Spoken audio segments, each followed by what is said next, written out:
है 27/5/2025। बाप दादा मधुबन से मधुर अनमोल महावाक्य। बाबा कहते हैं महावाक्य में, मीठे बच्चे, तुम्हारा मुख अभी स्वर्ग के तरफ है। तुम नरक से किनारा कर स्वर्ग के तरफ जा रहे हो, इसीलिए बुद्धि का योग नरक से निकाल दो। प्रश्न: सबसे ऊंची और सूक्ष्म मंजिल कौन सी है? उसे पार कौन कर सकते हैं? उत्तर: तुम बच्चे स्वर्ग के तरफ मुख करते, माया तुम्हारा मुख नरक के तरफ कर देती है। अनेक तूफान लाती है, उन्हीं तूफानों को पार तुम्हें करना है। यह है सूक्ष्म मंजिल।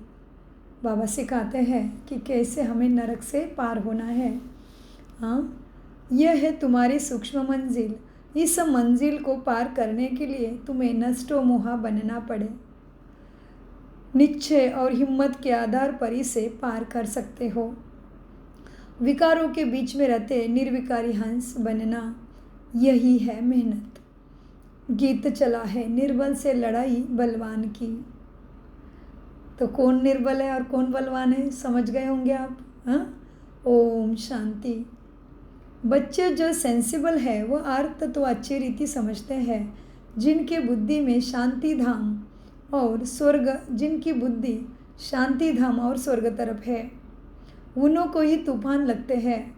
बाप तो अभी तुम्हारा मुख फिराते हैं। अज्ञान काल में भी पुराने घर से मुख फिर जाता है, फिर नए घर को याद करते हैं ना। जब नया घर बनने लगता है स्थूल रूप में, तभी बाबा कहते हैं पुराने घर को मुख मोड़ लेते हो ना, और नया घर कब बन रहा है, कब बन रहा है, उसका वेट करते हो ना। तो अभी तुम्हारे लिए भी ये नरक, ये कलयुग वेश्यालय ख़त्म होके परमात्मा शिवालय बना रहे हैं, तो तुम्हें भी उतना ही उमंग उत्साह रहना चाहिए ना। तो इसीलिए बाबा कहते हैं अज्ञान काल में ही, मतलब जब स्थूल घर बनता है, जो भी महल माड़िया हम बनाते हैं, बंगलोज बनाते हैं, उसके लिए अज्ञान काल में ही अज्ञान काल में भी पुराने घर से मुंह फिर जाता है, फिर नए घर को याद करते रहते हैं। कब तैयार हो? अभी तुम बच्चों को भी ध्यान में है कब हमारे स्वर्ग की स्थापना हो, फिर सुख धाम में आएंगे। इस दुखधाम से सबको जाना है। सारी सृष्टि के मनुष्य मात्र को बाप समझाते रहते हैं। बच्चे, अभी स्वर्ग के द्वार खुल रहे हैं। अब तुम्हारा बुद्धि स्वर्ग तरफ जाना चाहिए। हेवन में जाने वाले को कहा जाता है पवित्र। तो अपने को चेक करना है कि मेरा बुद्धि योग अभी कितना स्वर्ग तरफ है, और हम मन बुद्धि मनसा वाचा कर्मणा से कितना पवित्र बने हैं। बाबा ने क्लियर परिभाषा बताई है। बाबा क्या कहते हैं? हेवन में जाने वाले को कहा जाता है पवित्र, हेल में जाने वाले को अपवित्र कहा जाता है। गृहस्थ व्यवहार में रहते भी बुद्धि योग हेवन तरफ लगना है। हाँ, गृहस्थ व्यवहार में रहते भी बुद्धि योग हेवन तरफ लगाना है। समझो, बाप का बुद्धि योग हेवन तरफ और बच्चों का हेल तरफ, तो दोनों एक घर में रह कैसे सकते हैं? हंस और बगुले इकट्ठे रह ना सके, बहुत मुश्किल है। उनका बुद्धि योग है ही 5 विकारों तरफ, वह हेल तरफ जाने वाला, वह हेवन तरफ जाने वाला, दोनों इकट्ठे रह ना सके। बड़ी मंजिल है। बाप देखते हैं हमारे बच्चों का मुख हेल तरफ है। हेल तरफ जाने बगैर रह नहीं सकता। फिर क्या करना चाहिए? ज़रूर घर में झगड़ा चलेगा। कहेंगे यह भी कोई ज्ञान है? बच्चों का मुख हेल तरफ है, वह चाहते हैं नरक से निकल जाए, और बाप चाहते हैं नरक में चले जाए। मतलब क्या करें? अपवित्र बने, संसार बढ़ाए अपना, बाल बच्चे करें। और बच्चा क्या चाहता है कि मेरा संसार तो मेरा भगवान है, क्योंकि ये दुनिया तो परिवर्तन होने वाली है, कलयुग का अंत तो पास आया है। तो फिर मैं जाल फैला के रिश्ते नाते जिम्मेदारियों का जाल फैला के क्या करो। ऐसे बच्चों को लगता है क्योंकि उसको परमात्मा स्पर्श हुआ है, बुद्धि में पता चला है कि परमात्मा ही सद्गति दाता आया हुआ है। तो बाबा स्थूल का उदाहरण देते हैं। बाबा कहते हैं देखो, बच्चे का मुख हेल तरफ है, वह चाहते हैं नरक में जाए।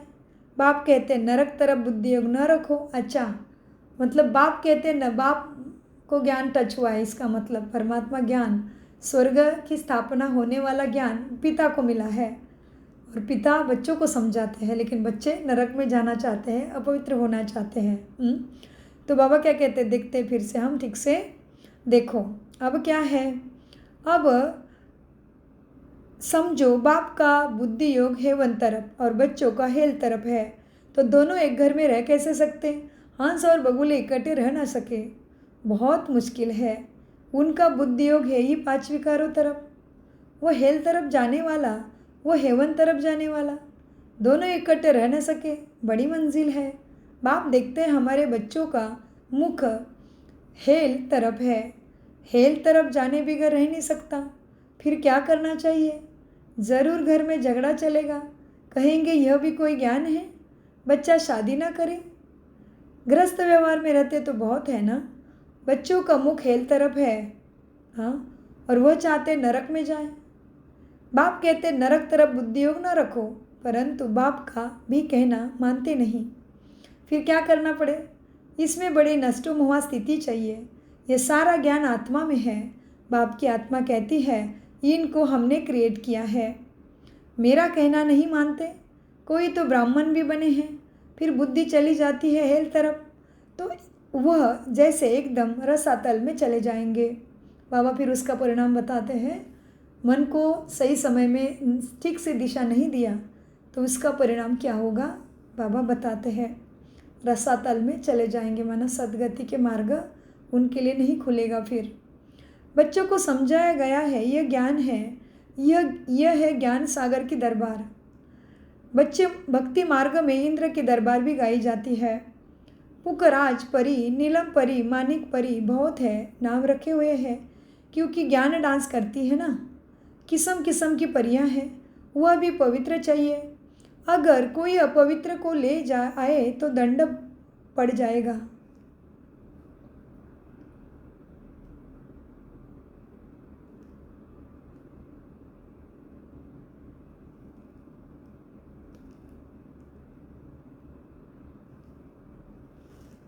अगर कोई अपवित्र को ले आए तो दंड पड़ जाएगा।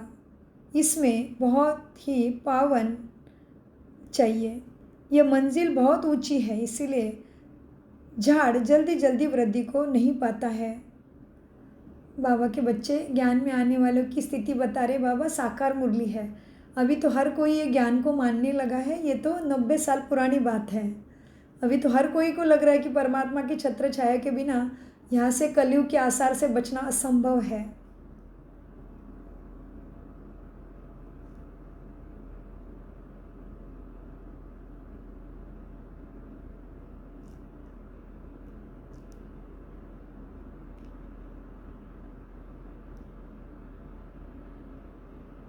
क्या अपने आप को जांचना पड़ेगा कि हम किस तरफ जा रहे हैं।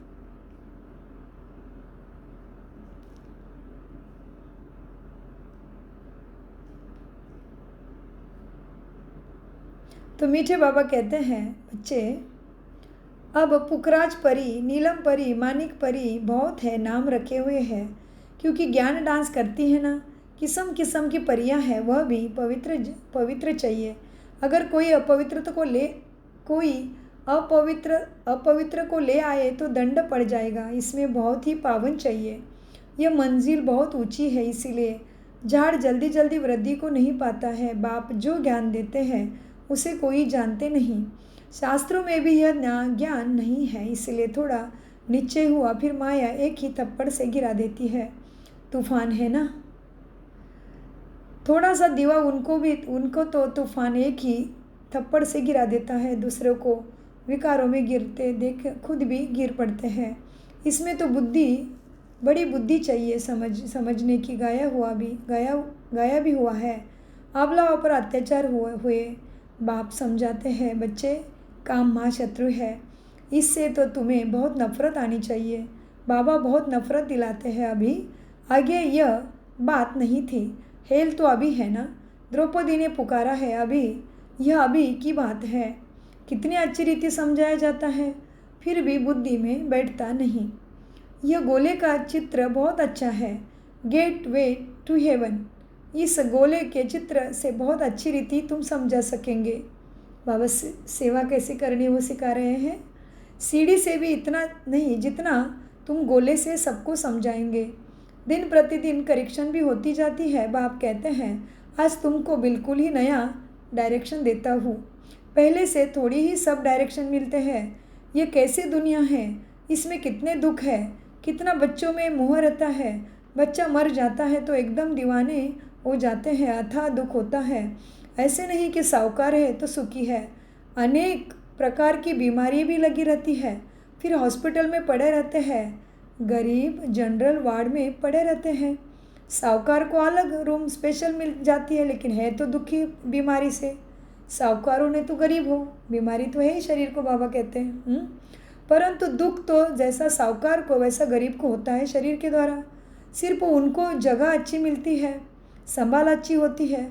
अभी तुम बच्चे जानते हो हमको बाबा पढ़ा रहे हैं। बाप ने अनेक बार पढ़ाया है। अपने दिल से पूछना चाहिए, हम पढ़ते हैं ना?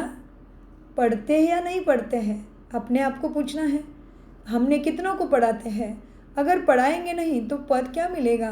रोज़ रात को अपना चार्ट देखो, आज किसी को दुख तो नहीं दिया ना? श्रीमत कहती है बच्चे कोई को दुख ना दो और सबको रास्ता बताओ। जो हमारा भाती होगा उनको झट टच होगा। इसमें बर्तन चाहिए सोने का जिसमें ये ज्ञान अमृत ठहरे। जैसे कहते हैं ना, शरणी का दूध के लिए सोने का बर्तन चाहिए, क्योंकि उसका दूध बहुत भारी ताकत वाला होता है। उनका बच्चों में मोह रहता है। कोई को देखा तो एकदम उछल पड़ेंगे, समझेंगे बच्चे को मार ना डाले। यह भी बहुत है जिनका पति बच्चों आदि में मोह रहता है। अभी तुम बच्चे जानते हो स्वर्ग का गेट खुलता है।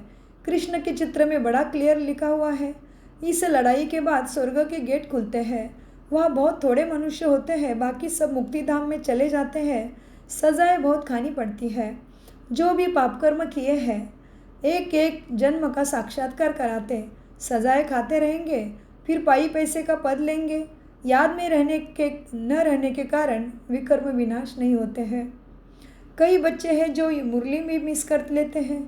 बहुत बच्चे इसमें लापरवाह रहते हैं, समझते हमने नहीं पढ़ी तो क्या हुआ, हम तो पार हो गए हैं, मुरली की परवाह नहीं करते।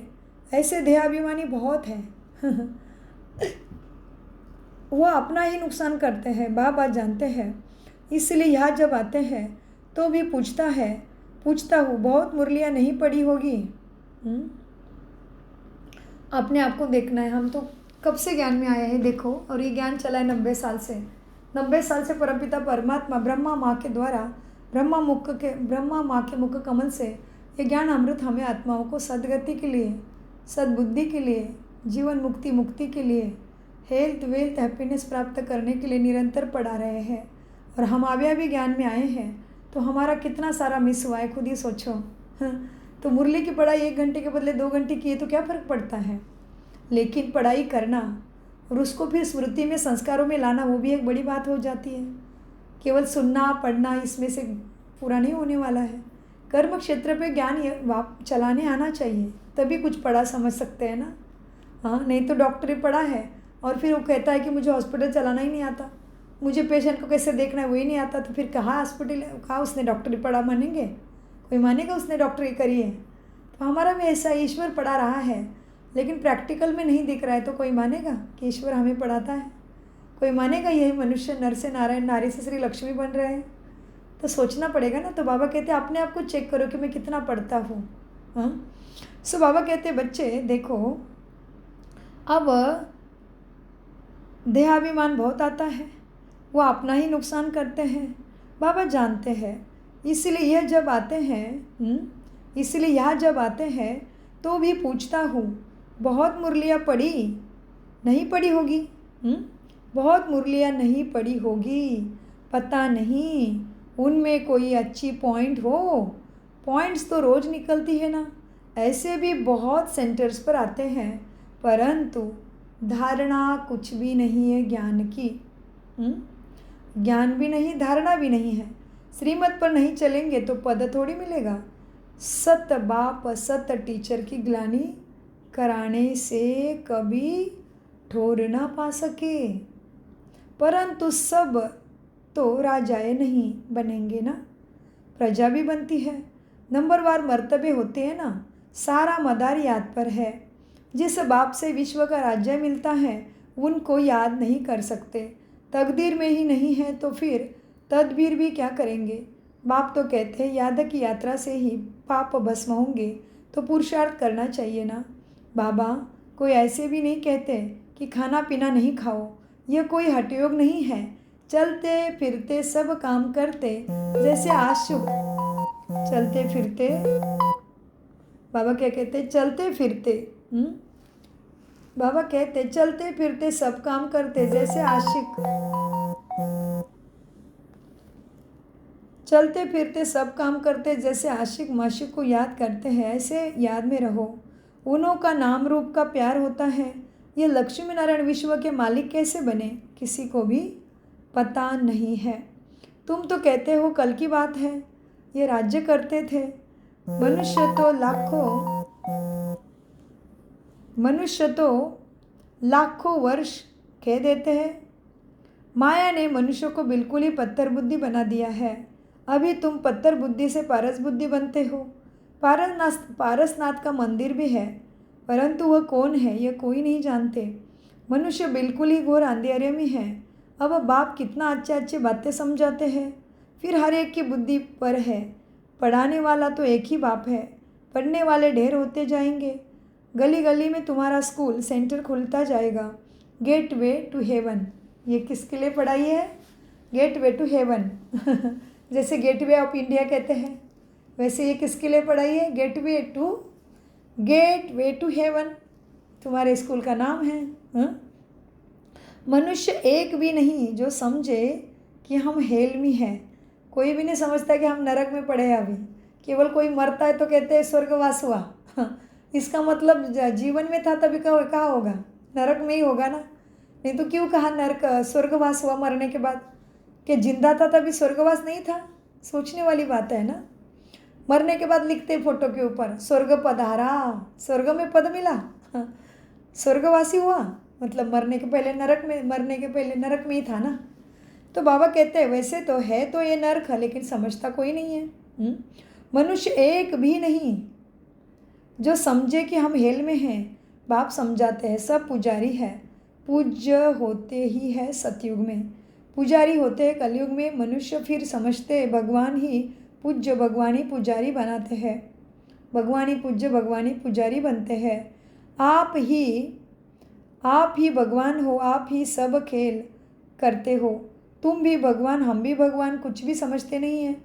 यह है रावण राज्य। तुम क्या थे, अब क्या बनते हो। बच्चों को बड़ा नशा रहना चाहिए कि सिर्फ कहते हैं मुझे याद करो, तो तुम पुण्य आत्मा बन जाएंगे।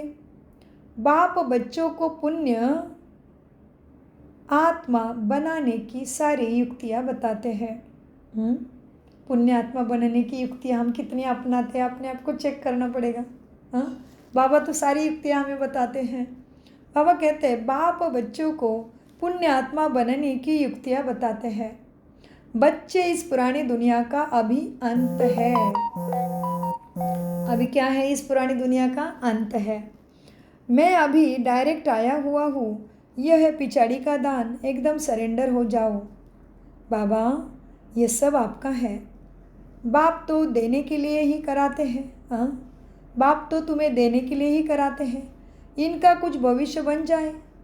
मनुष्य ईश्वरार्थ दान पुण्य करते हैं, वह है इनडायरेक्ट, उनका फल दूसरे जन्म में मिलता है। यह भी ड्रामा में नूंद है। अभी तो मैं हूँ इनडायरेक्ट। बाबा क्या कहते हैं, यह भी ड्रामा में नूंद है। अभी तो मैं हूँ डायरेक्ट। अभी तुम जो करेंगे उनका रिटर्न पदम गुना मिलेगा। सतयुग में तो दान पुण्य आदि भी आदि की बात नहीं होती। यहाँ कोई के पास पैसा है तो बाबा कहेंगे अच्छा तुम जाकर सेंटर खोलो, प्रदर्शनी बनाओ। गरीब है तो कहेंगे अच्छा आपने घर में ही सिर पर बोर्ड लगा दो, गेट वे टू हेवन। क्या लगाना है बोर्ड? स्वर्ग में जाने का द्वार, गेट वे टू हेवन। स्वर्ग और नरक है ना, अभी हम नरकवासी हैं, यह भी कोई नहीं समझते हैं। अगर स्वर्ग पधारा तो फिर उनको नरक में क्यों बुलाते हो भोजन खाने के लिए? प्रसाद क्यों चढ़ाते हो, पूजा क्यों करते हो नरक में? ऑलरेडी स्वर्ग में गया तो अच्छा हुआ ना। बाबा कहते हैं कोई मरने के बाद फिर इतनी बड़ी बड़ी पूजा रखते हैं, शांति की पूजा, ये पूजा वो पूजा। तो बाबा कहते हैं ऑलरेडी स्वर्ग में पधारा है, स्वर्ग चला गया है, तो फिर नरक में फिर क्यों बुलाते हो खाना खाने के लिए, प्रसाद खाने के लिए? स्वर्ग, अगर स्वर्ग पधारा तो बाबा को कहना है कि अभी स्वर्ग है ही नहीं, तो आत्मा कहाँ जाएगी? यहाँ से शरीर छूटा तो स्वर्ग है ही नहीं, धरती पे नरक ही है, तो नरक में ही जन्म लेगी ना। और जब परमपिता परमात्मा को पहचानेगी, आत्मा स्वयं को पहचानेगी, कर्मों की गति को और सृष्टि चक्र के आदि मध्य अंत को पहचानेगी, तभी आत्मा सत्कर्म करेगी, मन बुद्धि संस्कारों को पवित्र करेगी, तभी आत्मा स्वर्ग में जाएगी, तभी इस धरती पे स्वर्ग आएगा। वो अभी काम चालू है, कंस्ट्रक्शन चालू है स्वर्ग का। बाबा स्वर्ग बना रहे हैं हम बच्चों के द्वारा।